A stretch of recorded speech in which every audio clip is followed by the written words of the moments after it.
कि जुल्मतों पर चराग भारी है, मेरे सीने की आग भारी है, मेरे सीने की आग भारी है।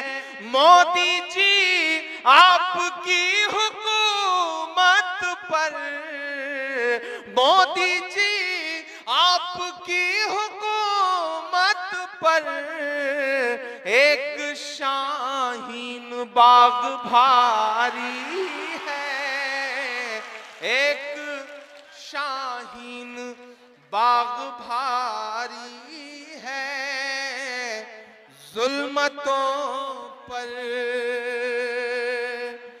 इससे पहले दरभंगा आया था तो बहुत लोगों ने कोशिशें भी करी कि मैं आपके बीच में आऊं। दरअसल दिख जाएंगे, थोड़ा सा इन लोगों को भी काम कर लेने दीजिए। मीडिया के साथी हैं, ये फोटो नहीं खींचेंगे, वीडियो नहीं बनाएंगे तो कैसे काम चलेगा। तो थोड़ा आप भी बर्दाश्त करिए। जब नरेंद्र मोदी और अमित शाह को बर्दाश्त कर ले रहे हैं तो इनको बर्दाश्त करने में क्या दुश्वारी है। तो थोड़ा सा बर्दाश्त कर लीजिए थोड़ी देर। और अगर इधर से बिल्कुल कम नजर आ रहा हो तो आप उधर आ जाइए, उधर से ज्यादा बेहतर नजर आएगा। इधर साइड में लोग खड़े हैं, ये सच है। इतनी आंधी तूफान, रात में इतनी बारिशों के बाद भी मैं तो सोच रहा था कि ये प्रोग्राम पोस्टपोन करना पड़ेगा, इसकी डेट आगे बढ़ानी पड़ेगी। लेकिन आपकी जिंदा दिली को सलाम के इतने आंधी तूफान के बाद भी आप हजारों की तादाद में यहाँ इकट्ठा हैं। मैं आपकी मौजूदगी को सलाम करता हूँ। दिल्ली से बहुत लंबा सा सफर तय करके आपके बीच में आया हूं और रास्ते भर कोरोना वायरस के चक्कर में इतनी दहशत है चारों तरफ। तो मैं रास्ते भर सोचता आ रहा था कि मुल्क जो है वो कोरोना वायरस से भी परेशान है और नमूना वायरस से भी परेशान है। मुल्क इन दिनों परेशान बहुत है। मैं 4 मिसरे और पढ़ता हूं। अक्सर लोग मुझसे कह रहे हैं कि इमरान साहब पिछले 2.5 महीने से,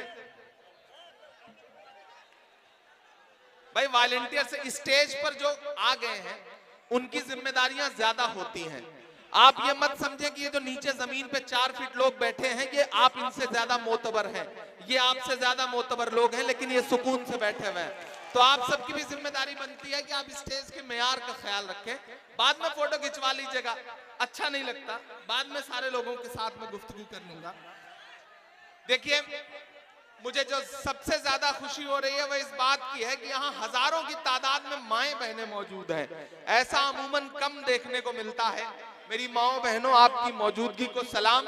जितने भी मर्द हजरात यहाँ इकट्ठा हैं, एक बार हाथ उठा करके इनके लिए ताली बजाएं, इनके हौसले के लिए ताली बजाएं, क्योंकि ये मेरी माएं बहनें हैं जिन्होंने पिछले 75 दिन से 80 दिन से मोर्चा संभाल रखा है। और ऐसा मोर्चा संभाल रखा है कि हुकूमत डरी हुई है। डरी हुई इतना है, खिसियाहट इतना है कि उत्तर प्रदेश के मुख्यमंत्री योगी आदित्यनाथ कहते हैं कि लोगों ने अपनी औरतों को सड़क पे बिठा दिया है और अब खुद रजाई में सो रहे हैं। दरअसल उनकी खिसियाहट इसलिए है कि जिन मुस्लिम औरतों को वो दकियानूस समझते थे, जिन मुस्लिम औरतों को समझते थे कि वो सिर्फ हिजाब और दुपट्टा और बुर्का पहन के घरों में बैठती हैं, उन्हीं मुस्लिम औरतों ने अपने बुर्के को, अपने हिजाब को, अपने दुपट्टे को परचम बनाया है और वो सड़कों पर निकल आई हैं। हुकूमतें डर गई हैं। मैं सलाम करता हूं आपको, मैं सलाम करता हूं मेरी माओ बहनों। मैं आज मधुबनी आपको सलाम करने के लिए आया हूं। मैं जानता हूं ये लड़ाई सिर्फ और सिर्फ आप लड़ रही हैं, हम नहीं लड़ रहे हैं। स्टेज पर बैठे हुए लोग नहीं लड़ रहे हैं, इस मुल्क के मर्द हजरात नहीं लड़ रहे हैं, इस मुल्क की महिलाएं इस जालिम हुकूमत के खिलाफ लड़ रही हैं। हुकूमत इसीलिए परेशान है। मैं अपनी आंखों से उत्तर प्रदेश में 19 लाशें और दिल्ली में 53 लाशें देख करके आया हूं। मैं लहू लहू मंजर देख करके आया हूं। मैं न जाने कितने जले हुए घर देख करके आया हूं। पहली बार उन दंगों के बाद हिम्मत जुटाई है कि कहीं जा करके आपसे गुफ्तगू कर सकूं, क्योंकि अब हुकूमत इतनी जालिम है कि उसने इतने जुल्म सितम और इतनी बर्बरता और इतनी साजिशों के साथ इस आंदोलन को कुचलने की हिम्मत दिखाई है कि शायद ही हिंदुस्तान की तारीख में ऐसा कोई मंजर हो। लोग हमसे कह रहे हैं कि इमरान साहब हुकूमत बड़े जुल्म सितम कर रही है, आप कैसे जीतेंगे इस लड़ाई को, कैसे जीत पाएंगे इस जालिम हुकूमत को। अदालतों के भी मामले बड़े अजीब दिख रहे हैं। तब मैं आपके यकीन और आपकी दुआओं के भरोसे ये 4 मिसरे पढ़ रहा हूं कि मुंसिफों से कहां भला होगा, मुंसिफों से कहां भला होगा, असल मुंसिफ से मामला होगा, असल मुंसिफ से मामला होगा।